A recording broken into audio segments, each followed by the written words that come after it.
Bones, companys. Soc l'Àlex Bercianos. Estem a l'assistència de Mid Rally, del Rally de Tàrrega, i us explicaré una mica la màquina aquesta que portem, el 207 RC, quines són les peculiaritats que té o els elements que el distingeixen més d'un cotxe de sèrie, no? En primer lloc veieu tot aquest panell de control amb una base de carbono, i això els cotxes de sèrie no hi és. I aquí primer de tot tenim l'extintor automàtic, en cas d'incendi li donem al botó i hi ha una extinció que salta automàticament. Després això és la calefacció, com un cotxe normal, un ventilador auxiliar i després la refrigeració de l'intercooler. Finalment aquí tenim el contacte, desconnectador de bateria, i si li donem al botó el cotxe es fica en marxa. I per parar-lo és el procediment a l'inversa. El procediment de sortida amb un tram és senzill, no? Engego radiador auxiliar,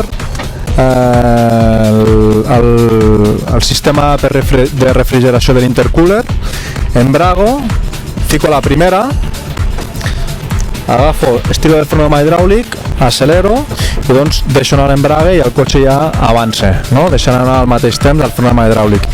I durant tot el tram ja no em preocupo més de l'embrague, simplement freno amb l'esquerra, acelero amb el dret i vaig passant marxes per pujar i per baixar, sense embragar. Finalment el que més m'agrada a mi d'aquest cotxe és el canvi seqüencial, és una palanca de canvis que l'únic que tens que fer per pujar una marxa és accionar cap enrere, sentiu aquest soroll, i la marxa puja, sense embragar. I per frenar o per reduir has de fer el mateix però cap endavant i la marxa baixa. Així que són super ràpids aquests canvis de frenar, són molt senzills perquè no tens ni que apretar l'embrague. Portem una pantalla aquí on ens indica una sèrie de sensors que tenim, com la temperatura d'aigua, la pressió de l'oli, el nivell de bateria i de més, les revolucions.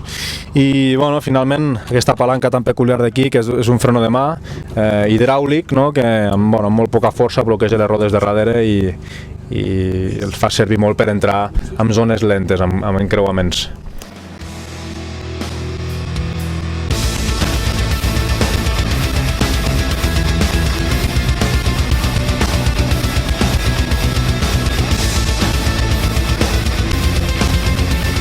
I si et pots girar un moment, tens el burro de l'Adrià Aragó aquí fent-me carotes a darrere que no sap fer gran cosa més a part de ser copi el tio. Adrià, vols explicar alguna cosa a RCM? Està tot dit, segur que tu ho has explicat tot molt bé, Àlex. Això és tot, senyors.